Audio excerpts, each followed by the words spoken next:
तो सबसे important topic जो आप पढ़ रहे हो डे मोवियर्स थ्योरम्स, काफ़ी इंपॉर्टेंट है। इसी को हम लोग डे मोवियर्स फार्मूला बोलते हैं और इसी को क्या बोलते हैं हम लोग, डे मोवियर्स आइडेंटिटी बोलते हैं। ये साइंटिस्ट के नेम पे है। साइंटिस्ट का नाम क्या था? अब्राहम लिंकन का नाम सुना होगा। लिंकन हटा देना है, डे मोवियर्स रख देना है, अब्राहम डे मोवियर्स।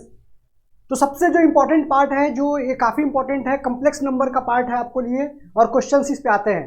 जब भी क्वेश्चंस जब आते हैं तो आपको इसमें क्या है, रिलेशन बिटवीन, जब भी हम बात करते हैं, जैसे हमारे पास एन कोई इंटीजर होना चाहिए, एन क्या होना चाहिए, यहाँ पे इंटीजर होना चाहिए, और for any value of x, for any value of x, any value of x, for any value of x. तो हम सबसे इंपॉर्टेंट पार्ट यहाँ पे क्या करते हैं कि जब भी हमारे पास ऐसा दिया रहेगा कॉस एक्स प्लस आई साइन एक्स, जब भी हमारे पास ऐसा दिया रहेगा पावर एन, डे मोवियर्स फॉर्मूला बोलते हैं, डे मोवियर्स थ्योरम बोलते हैं, डे मोवियर्स आइडेंटिटी बोलते हैं। डे मोवियर्स जो नाम पढ़ा है फॉर्मूले का, जो थ्योरम का नाम पढ़ा है वो किस पे, अब्राहम डे मोवियर्स। अगर याद नहीं आ रहा होगा तो अब्राहम लिंकन याद रख लेना, लिंकन को हटा देना। आ रहा है समझ में? नेक्स्ट जो सबसे इंपॉर्टेंट पार्ट है कि इसमें यूज क्या है, ये क्यों ज़्यादा इंपॉर्टेंट है।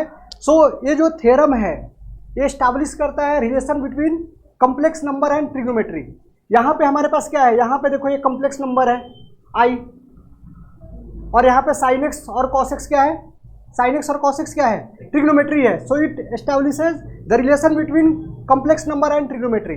नेक्स्ट, जब भी आपको इसका शॉर्ट फॉर्म पढ़ना है तो ऐसे पढ़ना है, सीस ऑफ एक्स, इसका मीनिंग यही होता है कॉस एक्स प्लस आई साइन एक्स। तो जब भी आप क्वेश्चन सॉल्व कर रहे हो और आपको शॉर्ट फॉर्म आ गया तो वहाँ पे आपका माइंड काम नहीं करेंगे और आपको लगेगा कि यार सीस एक्स क्या होता है। तो ये सबसे इंपॉर्टेंट पार्ट है जो मैं अभी सिखा रहा हूँ यहाँ पे। सीस ऑफ एक्स मतलब C for cos x, I for I iota, I for iota, S for sine, और एक्स क्या है, वेरिएबल है।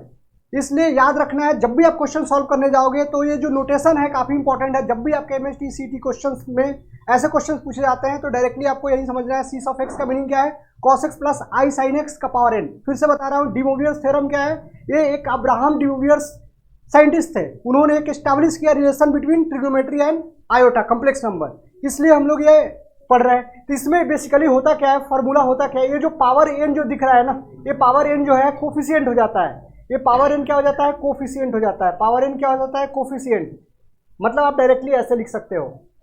तो हमारा सॉल्यूशन हो जाएगा, हमारा सॉल्यूशन हो जाएगा। जो फर्स्ट पार्ट रहता है, जब भी हम कम्प्लेक्स नंबर की बात करते हैं, कम्प्लेक्स नंबर क्या होता है, it is the addition of real number and imaginary number, so it becomes complex number. तो ये हमारा ये रियल नंबर देगा और ये भी रियल ही होता है। जैसे Z equal to X plus I Y लिखते हो, Z equal to X plus I Y, so this is real part, और इसको इमेजिनरी पार्ट इसलिए बोलते हैं कि आई के साथ है। तो जब भी आपको याद रखना है, फॉर्मूला काफ़ी इंपॉर्टेंट है, जो भी पावर है, देखो पावर इसके एंगल से मल्टीप्लाई हो रहा है, कॉस एन एक्स प्लस आई साइन एन एक्स, यस और नो, जो भी पावर है उसके एंगल से मल्टीप्लाई हो रहा है, याद रखना है। एक ही फॉर्मूला दिया उन्होंने, बाकी कुछ भी नहीं दिया। उसके बाद हम लोग इस पे क्वेश्चंस करने वाले हैं। फिर से मैं बता रहा हूं, जब भी हम डे मोवियर्स थ्योरम पढ़ते हैं, day Moivre's theorem, Abraham day मोवियर्स एक साइंटिस्ट का नाम था, उनके नेम पे थ्योरम्स का नाम पड़ा। इसको फॉर्मूला भी बोलते हैं, इसको आइडेंटिटी बोलते हैं। जब भी हमारा कोई रिलेशन हो कम्प्लेक्स नंबर में और ट्रिग्नोमेट्री में, और पावर दिया हुआ है, यहाँ पे एन का वैल्यू कुछ भी हो सकता है, 20, 30, 45, 60, it becomes very very very difficult to expand, क्योंकि एक्सपांसन में भी हमने क्या पावर 2 तक पढ़ सकते हैं, 3 तक पढ़ सकते हैं, हम लोग आगे भी सॉल्व कर सकते हैं बाइनोमियल थ्योरम के हेल्प से, लेकिन इट बिकम वेरी डिफिकल्ट, क्योंकि उसमें नंबर ऑफ टर्म्स क्या होता है, total number of terms become n+1। इसलिए डे मोवियर्स ने क्या किया, एक अच्छा रिलेशनशिप एस्टेब्लिश किया, और उसने क्या बताया कि जब भी यहाँ पे cos x प्लस आई साइन एक्स का पावर n हो तो क्या होगा, n multiplied with the angle of cos, n will multiply with the angle of sine, और उसके बाद हम लोग को सॉल्व कर देना है। So this is all about de Moivre's theorem.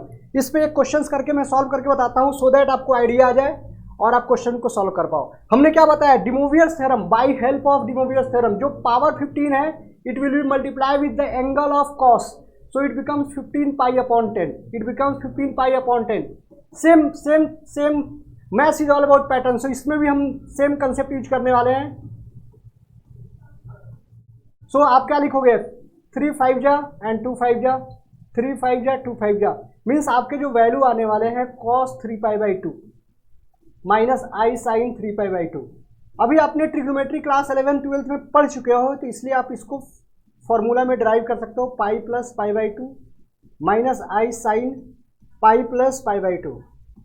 So it is in second quadrant. Second quadrant में कॉस क्या होता है, सेकेंड क्वाड्रेंट कॉस क्या होता है, cos is negative. So directly minus sign pi by to. Second quadrant में भी नहीं है, गलत है। थर्ड क्वाड्रेंट पाई प्लस थीटा, यहाँ पे जब भी हम करते हैं 0 to 90, this is 90 to 180, this is 180 to 270, 270 to 360 degree. जब भी हम बात करते हैं सो this is in third quadrant. Third quadrant में कॉस इज निगेटिव और साइन भी क्या होता है, साइन इज ऑल्सो निगेटिव। और यहाँ पे कॉस जो है साइन में चेंज नहीं होगा, इसलिए ये भी गलत है। Negative cos pi by two, यहाँ पे क्या लिखोगे, I is equal to sine pi by two. जब भी बात करोगे यहाँ पे वैल्यू क्या आता है, cos pi by two is 0, so 0 minus I और 1। It means purely imaginary number आ रहा है, it means purely imaginary number आ रहा है। किसी को भी कुछ डाउट है पूछ सकते हो। इसमें एक गलती हुआ है, फिर से मैं बता रहा हूँ। साइन यहाँ पे देखो, साइन पाई प्लस थीटा क्या होता है, sine pi plus theta, third quadrant, sine is also negative. So negative negative it becomes positive, so answer will be I. So फिर आप लोग को इससे बेस्ट जितने भी क्वेश्चन है सॉल्व करना है। आई थिंक आपको समझ में आ चुका है। धन्यवाद।